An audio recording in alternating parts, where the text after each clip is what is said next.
fisiculturismo. A categoria biquíni é uma categoria que elas se apresentam sem muita hipertrofia, sem muita marcação, é mais um desfile do que poses compulsórias em si. A apresentação conta muito. No body fitness já tem um pouco mais de massa muscular e um pouco mais de definição. Você vê que os deltoides, essa parte da grande dorsal, são um pouco mais hipertrofiadas. Ela faz o que eles chamam de Y, né? E na categoria da Anne, é o máximo de definição e o máximo de volume possível. Inclusive, a gente tem escutado, né, em alguns cursos de arbitragem aqui pelo Brasil, que a gente até escutou isso, que a Anne estava fora do padrão porque ela estava grande demais. Prefiro nem comentar. Curso de arbitragem no Brasil. Então, é o excesso, ali é o máximo de volume e definição possível.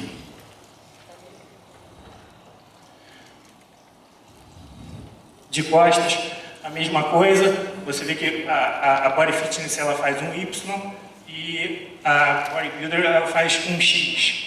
Tá? Essa é a diferença mais ou menos da linha corpórea entre elas.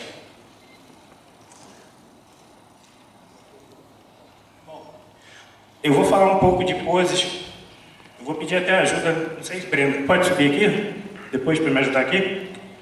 Eu vou pedir aqui vou falar um pouco das poses compulsórias. No biquíni não existe pose compulsória, então na verdade é um desfile. Mas o que eu queria passar hoje para os atletas que estão aqui? Não copiar os outros, você tem que achar o que é de melhor para o seu físico, se mostrar da melhor maneira possível. Eu vou dar um exemplo aqui, para que vocês possam entender melhor. Essa pose que a Mori está fazendo ali, a Mori é a loura, é atleta minha, ela ganhou o Arnold Brasil. Essa pose que ela está fazendo ali, que hoje estão imitando muito, na verdade essa pose eu criei. Eu criei para quê? Para deixá-la de lado. Reparem a diferença dela, da cintura dela, para Marcinha. A Mori, na verdade, ela tem algumas deficiências. E a pessoa que posa bem, ela consegue esconder as deficiências e mostrar o que tem de melhor. E a minha intenção foi exatamente afinar a cintura da Mori, que é a deficiência dela. Então, ela praticamente não fica de frente, ela joga um braço de lado e o outro e não para de frente para os árbitros. Então, o que eu queria falar para vocês é exatamente para não copiar os atletas. Vocês podem ter algumas referências, mas você tem que procurar se mostrar da melhor maneira, o que é melhor para o seu físico.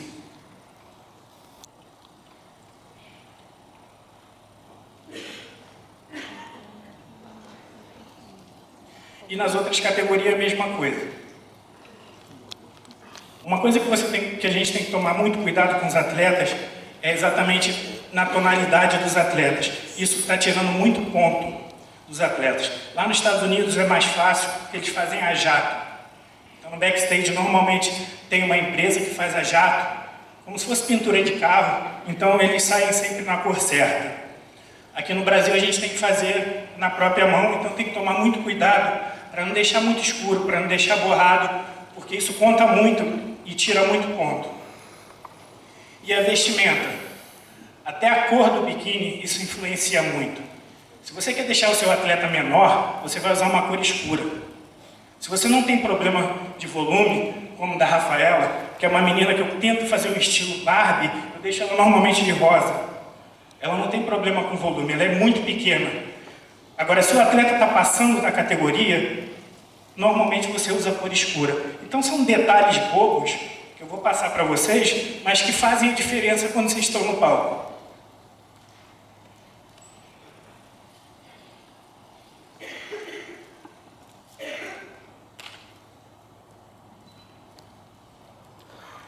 Bom, agora eu vou começar a parte mais técnica. A entrevista descritiva é onde você colhe os dados, é onde você começa tudo, né? Para elaborar o programa, você tem que colher os dados da pessoa, eu digo conduta alimentar, tempo de atividade, isso tudo, para você conseguir elaborar um programa. E uma coisa que a gente tem que prestar muita atenção no público feminino é a questão do ciclo menstrual, porque oscila muito o rendimento, e a gente tem que compreender isso. São 28 dias. A fase menstrual vai do 1º ao 4º dia. A fase pós-menstrual, do 5º ao 11º. A intramenstrual, do 12º ao 22º. E a fase pré-menstrual, do 23º ao 28º. A fase pré-menstrual é onde o atleta cai de rendimento. E a fase pós-menstrual é onde ele está no ápice. Então isso a gente tem que saber, que às vezes o atleta cai de rendimento e você mexe onde não tem que mexer. Mexe na dieta, mexe no que ele está usando e você pode estar errando.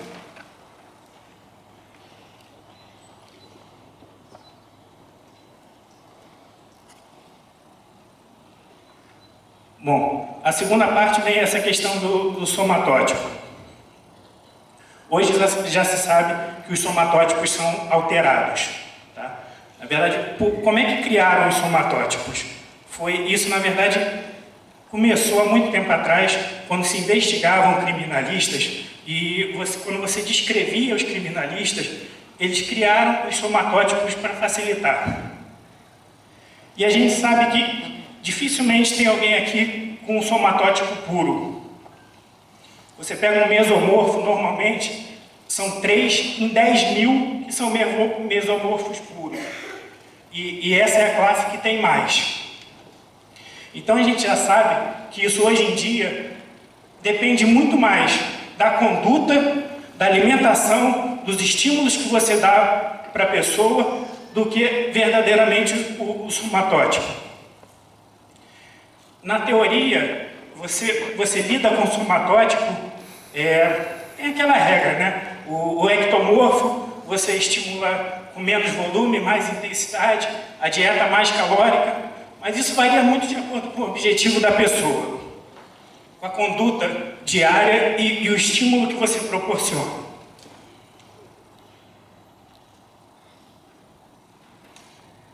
Então isso, sinceramente, é uma coisa que eu não levo muito em consideração.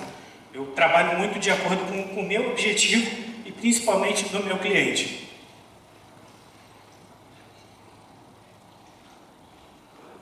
Alguns fatores que auxiliam na musculação. A genética. O fator genético ajuda sim, mas não é determinante para o sucesso de ninguém. A Anne certamente não é minha atleta com a melhor genética.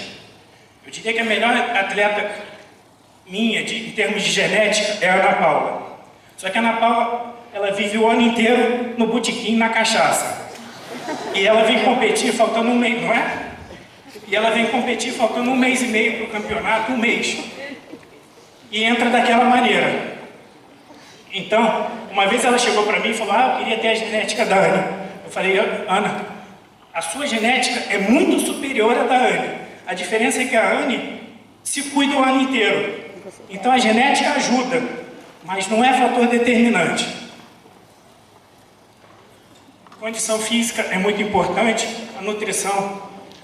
Aqui na palestra antes, eu acho que eu fiquei até feliz, eu estava nervoso com a resposta, mas fiquei feliz, porque exatamente não existe uma relação de importância entre treino e nutrição. Uma coisa não funciona sem a outra. A gente cansa de ouvir, a nutrição é 70%, o treino é 30%, isso não existe.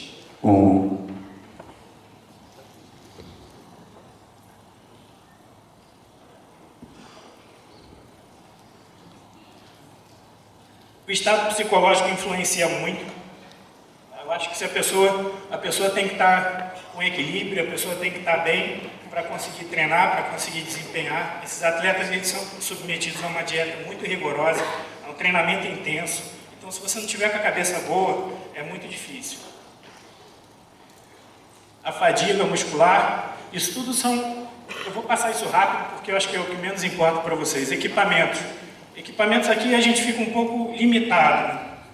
Lá realmente as academias estão muito mais avançadas. A gente tem que criar alguns exercícios. Lá você tem aparelhos que trabalham, lá fora você tem aparelhos que trabalham especificamente mais feixes muscular. E aqui a gente tem que improvisar. Eu vou até tentar mostrar alguma coisa aqui dos aparelhos depois, mas aqui a gente tem que improvisar muito ainda. Interação humana, o histórico de lesão é muito importante, porque porque você tem que tomar certos cuidados. Eu estava até conversando ali atrás com a Érica a respeito do Eduardo Correia. É uma pessoa que provavelmente tem um histórico de lesão, então ele tem que tomar um cuidado a mais do que os outros. Eu conversei isso muito com ele no Olímpia agora, que ele rompeu o tríceps. É uma pessoa que, se ele tem predisposição à lesão, ele tem que fazer um treino em pré-contest mais leve. Não tem como. Vai se lesionar. E isso a gente tem que tomar muito cuidado com isso.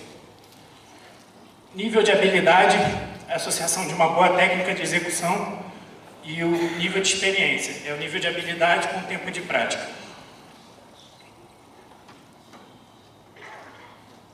Bom, aqui agora começa a parte mais prática nossa. A periodização. A periodização é o programa que a gente faz desde a hora que o atleta sai do palco até a hora do dia da competição próxima, né? A Anne hoje encontra-se numa fase de transição. Depois de 2 anos, eu acho que é a primeira vez que ela está realmente vivenciando essa fase, porque durante esses 2 anos dela, ela não teve descanso. Por que ela não teve descanso? Ela saiu de uma categoria de 55 quilos e hoje ela compete com cerca de 65 quilos. Ou seja, foram 10 quilos de massa magra, eu acho que com menos gordura. Então, foram 2 anos que ela teve que bater muito forte para conseguir entrar com esse volume muscular e essa definição. Então, eu acho que esse é o primeiro ano que ela está numa fase de transição agora. Ela está treinando bem leve, ela está com a dieta praticamente liberada, com um volume maior de treinamento e a carga muito leve. É uma fase pós-competição. Aqui, mais ou menos como a gente divide, se a gente for pegar aqui o ciclo semestral, porque ciclo anual dificilmente uma pessoa compete uma vez por ano, a não ser que seja um atleta profissional.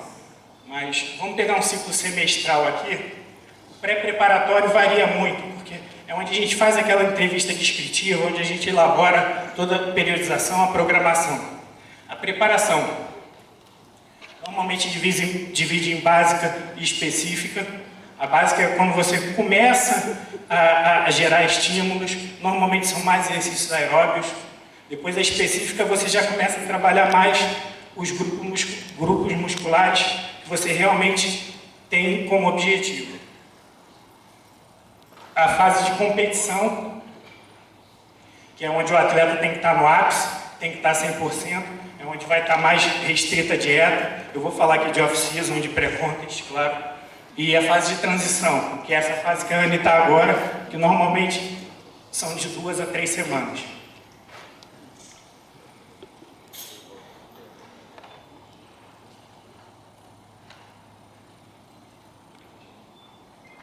Estou passando rápido, estou acelerando demais por causa do nosso tempo, tá? Então, aqui o primeiro mesociclo de adaptação, volume de série baixo e intensidade de carga baixa. É mais ou menos na maneira que a gente começa. Mesociclo de força máxima. Volume de série moderado alto, intensidade de carga alta. Depois eu montei um gráfico que vai ficar mais fácil de visualizar.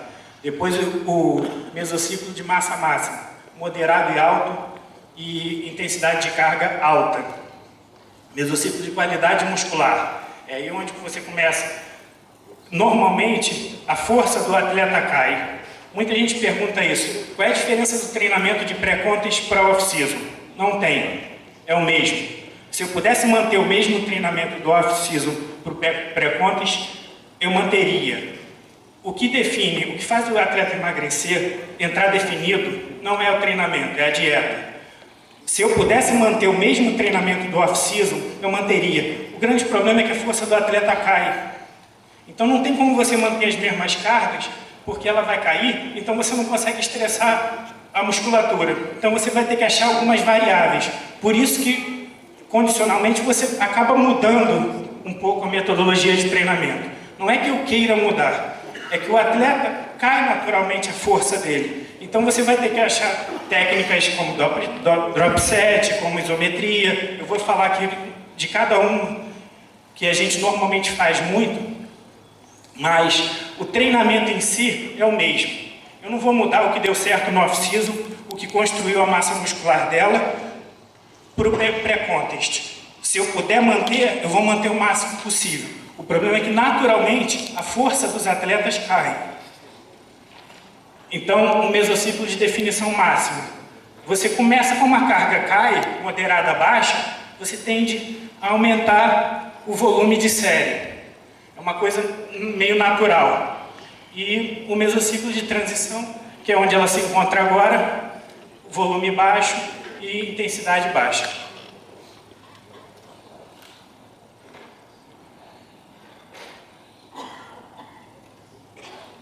O off-season. Hoje em dia os atletas, você pode ver a Anne, hoje o Big Ramy está aqui, o Tony Freeman estava lá na Expo.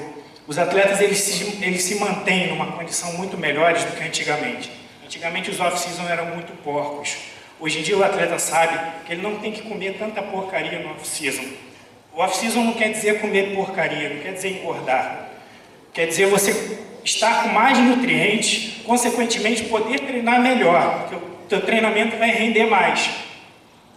E com isso, é a hora de você trabalhar as deficiências do atleta, não é no pré-contest. Você corrige a deficiência do atleta no off-season, porque no pré-contest você não vai mudar mais nada. No pré-contest você vai tentar manter o que você ganhou no off-season. Então essa hora que o atleta está com mais nutrientes, que ele está com mais força, é a hora que você vai trabalhar mais pesado, exatamente para corrigir as deficiências do atleta. Então o que eu queria deixar aqui bem claro é que o off-season não quer dizer comer porcaria, quer dizer estar com mais nutrientes, tá? Claro que você libera um pouco a dieta não é tão restrita, mas é importante você comer bem. Eu voltei aqui, muita gente pergunta sobre essa elevação unilateral pendular, qual é a diferença, né? Na verdade, a diferença é que a parte excêntrica